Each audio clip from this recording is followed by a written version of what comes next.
Hi Stitchers! I'm here to do the Stitchy style video that was posted by Pam, and I have the questions here, so I'm just going to jump into it, and I'll do a whip update probably in another week or a week and a half or so at the end of the month. I'm still working on the mermaid on Trade Winds, hoping to finish at least the stitching part this month. I don't know if I'm going to get there or not, but or at least the cross stitch part of the mermaid. Probably won't get to the back stitch, but there's a 4-day weekend coming up this weekend, so maybe I'll make some progress there. The first question on the tag is your favorite fabric, and my favorite fabric is even weave, and I like linen too. Even weave's a little easier to work with. It's well, it's a lot more uniform. You know, linen has slabs and the threads are different sizes, and which gives it a nice look on certain styles of pieces, but I generally like even weave.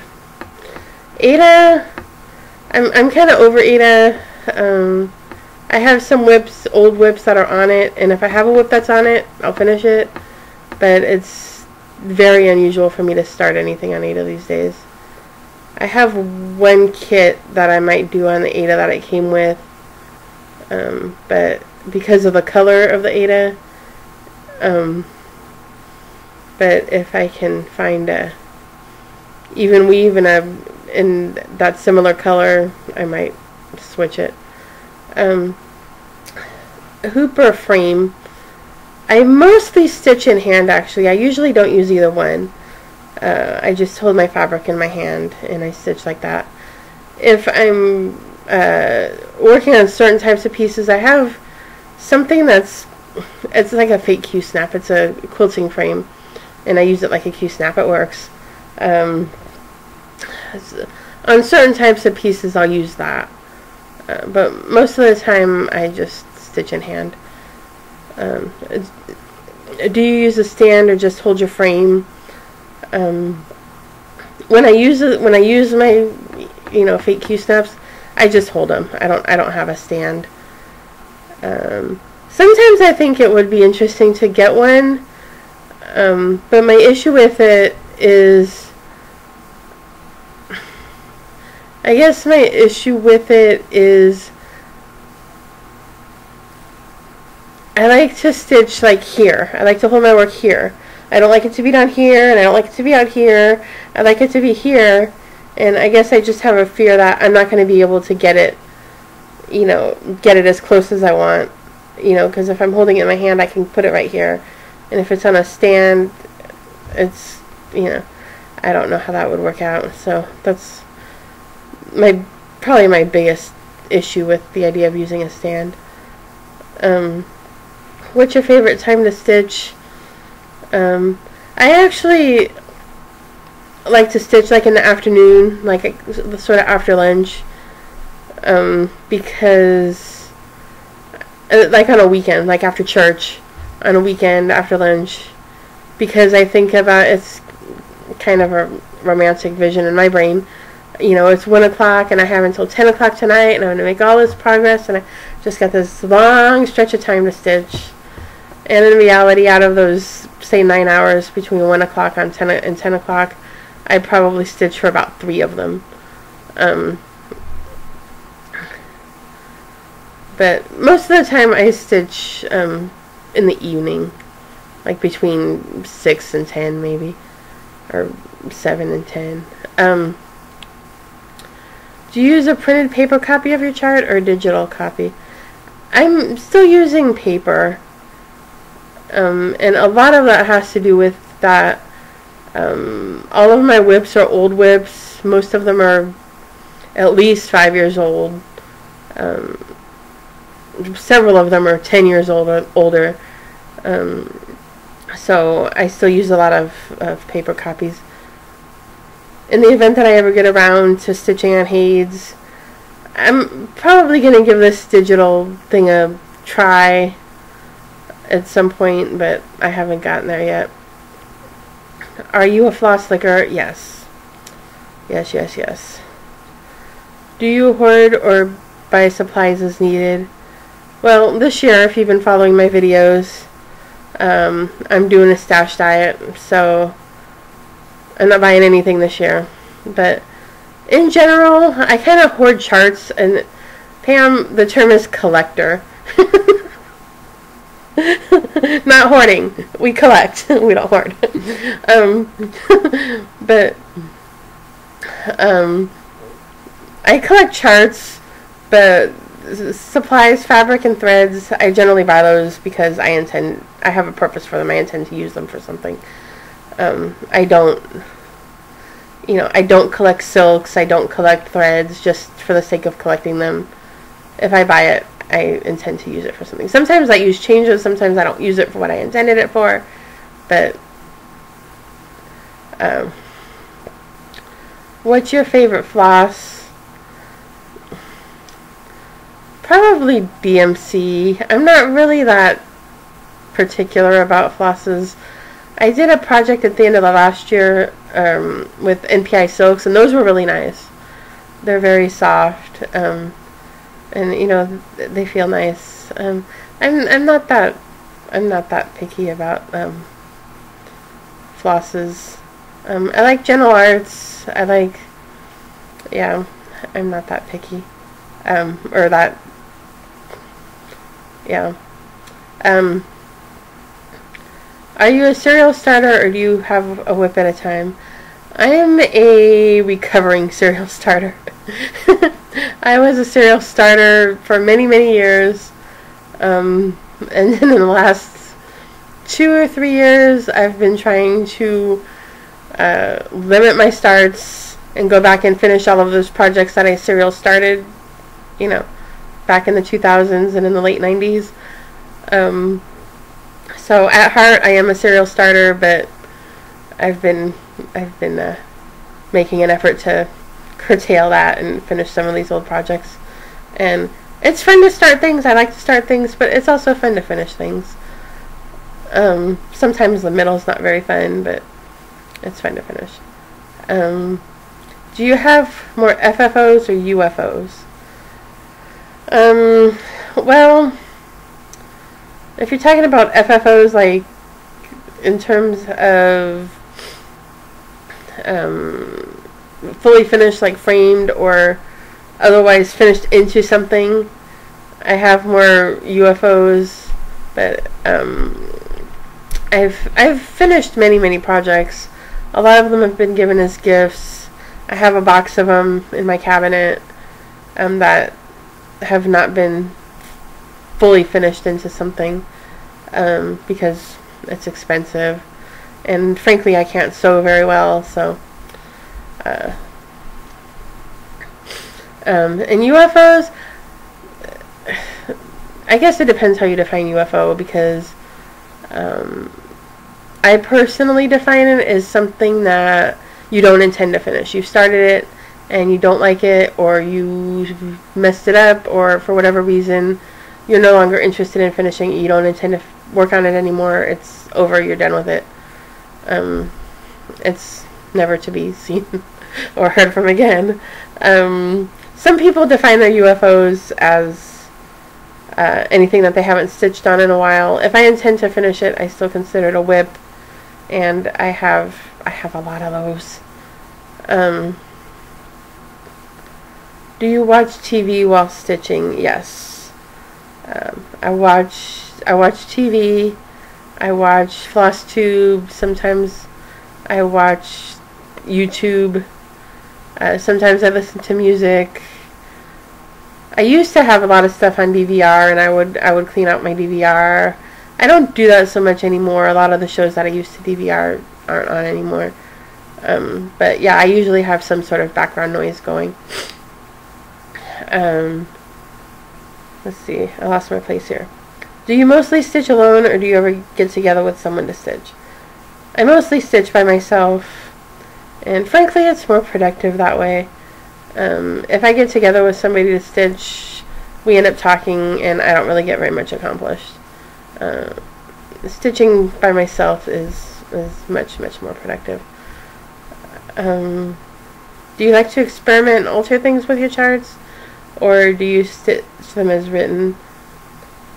I generally stitch them as written. I've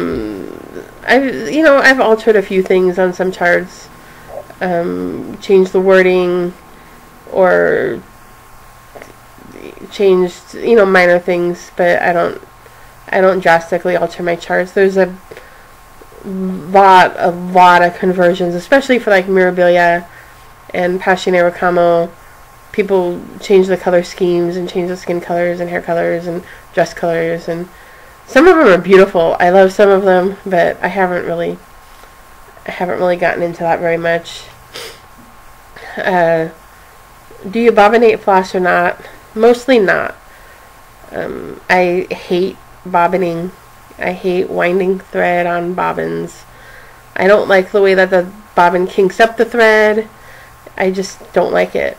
What I do like about it is that it's easy to store, and you put it in the box and you put it in numerical order, and I love that, but I don't do it because I hate bobbining. I very rarely bobbin anything. My Trade Winds whip, I'm stitching it from a kit, and for practical reasons I did end up bobbining that thread, but for the most part, no. Do you start a project in the middle of your fabric or at the corner? This depends on the fabric, or on the project. For most things, I start in the middle.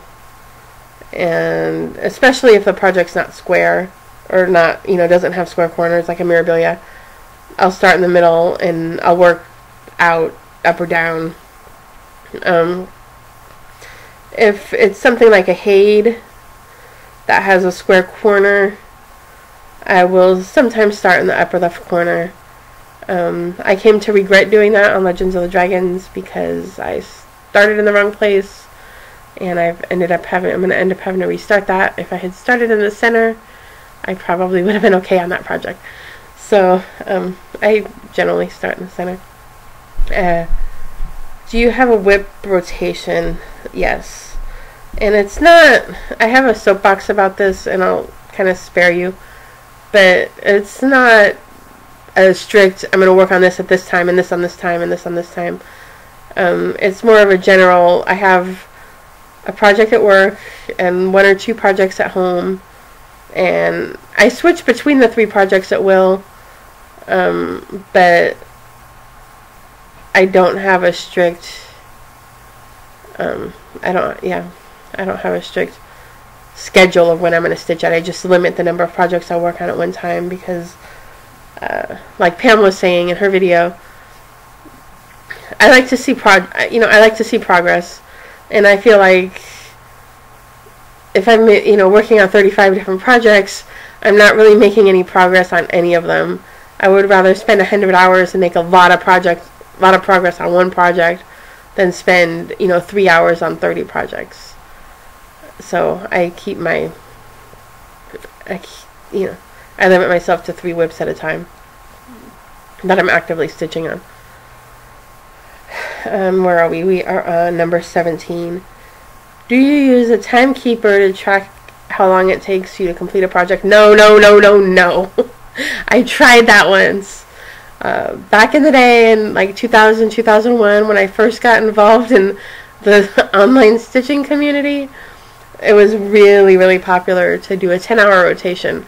And you would stitch on your whips for 10 hours, and they use a stopwatch, or, this was before they had apps. You'd use a stopwatch. And I tried that, and I think I did it for probably about 7 hours, and I hated it because I kept forgetting to start and stop the clock, so it was like terribly inaccurate. I hated knowing that I had worked on this for 7 hours and all I had done was this like tiny square inch, especially on the project I was doing it on was Teresa Winsler's Millennium, and no, I hated it. I don't do that. I do keep track. I do try to track, the date that I started it and the date that I finished it, but the hours, no. Do you use the parking technique? On a project where it's appropriate, I do. Like on a Hade.